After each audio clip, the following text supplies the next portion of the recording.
ఇదే కదా కథానందలహరి, ఇది కమ్మని కథల లాహిరి, కమ్మని కలల లాహిరి,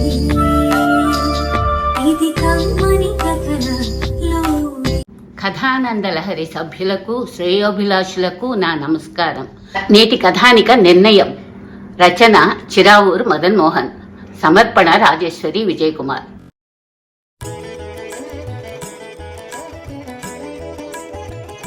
నిర్మల నిశ్చితార్థం ఆగిపోయింది. మంచి సాంప్రదాయమైన కుటుంబం. అత్తామామలు, వారి తమ్ముళ్ళు అందరూ ఓ ఉమ్మడి కుటుంబం.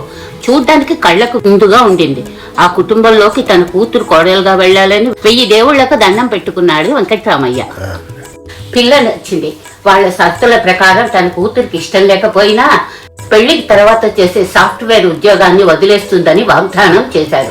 నగలు, లాంఛనాలు అన్ని మాట్లాడుకుని తీరా నిశ్చితార్థం వారం రోజుల ముందు అమ్మాయిని వద్దనేశారు. కారణం చెప్పరు. నిర్మల పనిచేసే ఆఫీసులో తన టీం లీడర్ రమేష్ కి నిర్మల అంటే ఒక గౌరవం, ఆమె పట్ల ఓ స్నేహభావం. నిర్మలకు అతని నడవడిక నచ్చి తన తండ్రితో తమ పెళ్లి విషయం సంప్రదించింది. అతనితో వచ్చి రమేష్ తల్లి తమ వాళ్లే అయినా వాళ్ళది ఇంటర్ కాస్ట్ వివాహం. 2 సంవత్సరాల క్రితం తండ్రి కరోనాలో పోయాడు. తల్లి మాత్రం ఉంది. ఎందుకో వెంకట్రామయ్యకు తను చూసిన సాంప్రదాయ కుటుంబం ముందు ఈ సాఫ్ట్వేర్ టీం లీడర్ ఆనల. నిర్మల కూడా చాలా స్పోర్టివ్ గా తండ్రి మాటలకు గౌరవం ఇచ్చి రమేష్ ని కన్విన్స్ చేసి ఈ పెళ్లికి సిద్ధపడింది. కానీ ఇంతలో ఇలా జరిగిపోయింది. నిర్మల తండ్రి కుమిలిపోయాడు. నిర్మలకు ప్రమోషన్ వచ్చింది. ఇంక్రిమెంట్తో జీతం పెరిగింది. దానితో హోదా పెరిగింది. కారు కొన్నది. బ్యాంక్ లోన్ తీసుకుని ఓ మంచి 3 బెడ్రూమ్ ఫ్లాట్ కు మారింది. అన్నిటినీ మౌనంగా చూస్తున్నాడు ఆమె తండ్రి వెంకట్రామయ్య.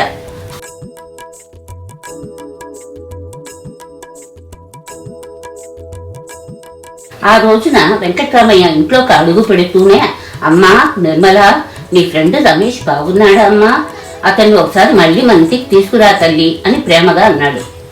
తన కళ్ళని చెవులని తానే నమ్మలేకపోయింది నిర్మల. ఆశ్చర్యంతో, ఎందుకు నాన్న, అది అయిపోయిన చాప్టరు, మళ్ళీ ఎందుకు దాన్ని తవ్వడం అంది. అది కాదు తల్లి, నీకు తల్లి లేదు, అతనికి తండ్రి లేడు. నిన్ను ఆ తల్లి చక్కగా చూసుకుంటుందన్న నమ్మకం నాకు ఉంది. పిల్లవాడు బుద్ధిమంతుడు. వీలుంటే దేవుడి దయ వల్ల పెళ్లి తర్వాత అందరం కలిసే ఉండవచ్చు. నీ జీవితం తృప్తిగా సాగుతుంది అని క్షమాపణాపూర్వకంగా అన్నాడు. నిర్మలకు లోపల తృప్తిగా ఉన్నా తన తండ్రి నిర్ణయానికి కారణం తెలుసుకోవాలనిపించింది. కానీ వెంకట్రామయ్య తాము ఎన్నిసార్లు ఆ ప్రస్తావన తెచ్చినా అతను నవ్వుతూ, నాకు అప్పుడు ఆనలేదు, ఇప్పుడు నచ్చాడు, అంతే తల్లి అని కప్పదాటు వేసేవాడు. కానీ జరిగిందేమిటి అని అంటే, తన కూతుర్ని చూసి వెళ్ళిన తరువాత ఆమె నడవడికని గురించి తెలుసుకోవడానికి ఓ డిటెక్టివ్ ఏజెన్సీని అప్రోచ్ అయ్యారు ఆ గొప్పింటి ఉమ్మడి సభ్యులు. వారికి వచ్చిన రిపోర్టులో నిర్మల గతంలో అప్పుడప్పుడు వివిధ వ్యక్తుల మోటార్ సైకిల్ వాహనాలపై తిరుగుతుందన్న రిపోర్టు వచ్చిందట. వారింటి పనివాడు చెప్పాడు. అందుకే కోపం వచ్చి మనసు మారి వెంకట్రామయ్య ఈ పెళ్లికి ఒప్పుకున్నాడు. తర్వాత ఎలాగో విషయం తెలుసుకున్న నిర్మల తను కారు కొనడానికి ముందు నిజంగానే తనను అప్పుడప్పుడు పికప్ చేసుకున్న, ఇంటి దగ్గర డ్రాప్ చేసిన ర్యాపిడో డ్రైవర్ అన్నలకు మనసులో థ్యాంక్స్ చెప్పుకుంది. నేటి కథానిక నిర్ణయం. రచన చిరావూరు మదన్ మోహన్.